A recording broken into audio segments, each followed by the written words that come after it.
One thing I have never fully understood is how some people who dreaded corporal punishment as children later became fascinated by it as adults. As youngsters, many of us would have done almost anything to avoid a caning at school or a spanking at home. Yet years later, some seem oddly drawn to the subject, collecting stories, debating experiences, and searching for accounts of punishments they once feared. I can still remember what a school caning felt like, even though it happened many years ago. From the age of 12 onwards, I received only 2 or 3 strokes at a time, and never the full 6, so I cannot comment on the maximum punishment. I can only imagine that 6 strokes would have produced an intense and prolonged sting. Bent over in thin cotton trousers and underwear, you would feel the cane resting lightly against your backside while the headmaster took aim. There might be a couple of practice taps before the cane lifted away. A second or two later came the whistle through the air and the sharp crack of impact. At first there was almost no sensation at all, and for a brief moment you wondered what all the fuss was about.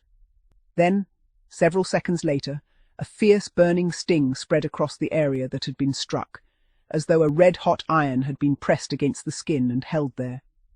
You wanted to cry out, but tried to remain composed. Your eyes watered as you stared at the floor, and before long, the cane was being positioned again. The pause between strokes seemed deliberate, giving the first one time to sink in. Then came another whistle and another crack. This time it was impossible not to react. The sting doubled, and instinctively you jumped forward. After only 2 strokes, I felt shaken and lightheaded. When it was over, the headmaster delivered a short lecture about behaviour. Rubbing the affected area made no difference.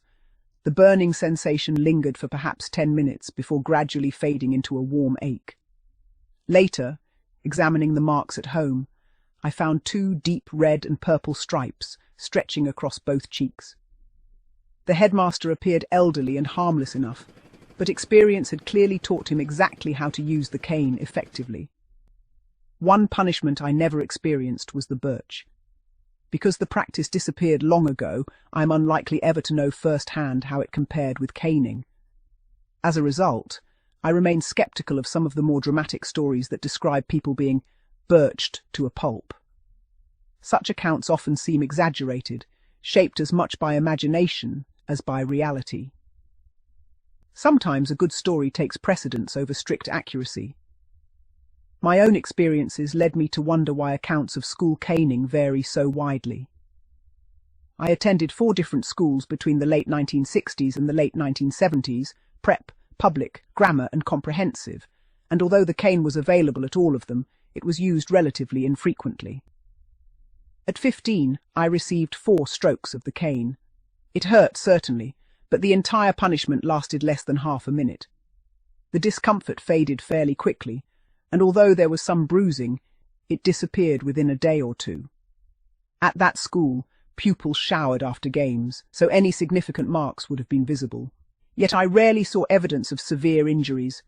The only notable marks I remember belonged to a younger boy who had received the slipper. Even then, there was little more than mild reddening. This is not to say that severe canings never occurred. Rather, it suggests that experiences differed greatly depending on the school, the teacher, and the circumstances. Some punishments were clearly intended as stern warnings rather than acts of extreme physical chastisement. Others reported similar experiences.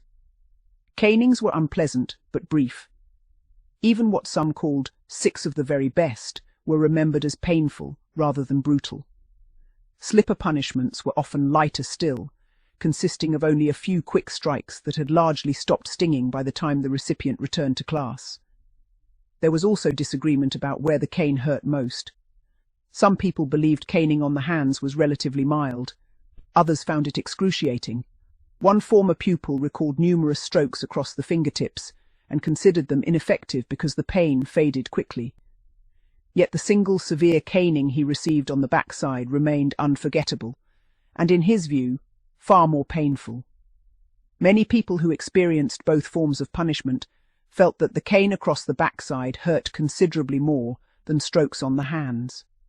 Others reported the exact opposite, saying that caning on the hand caused swelling and intense immediate pain, while strokes delivered across clothing to the backside produced a sharp sting that faded after a few minutes.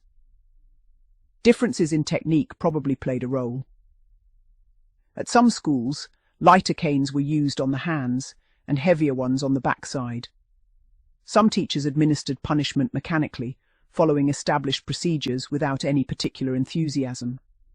Others were known for their severity. Age may also have been a factor. Older teachers were sometimes viewed as softer disciplinarians, though experience and technique could easily compensate for any loss of strength.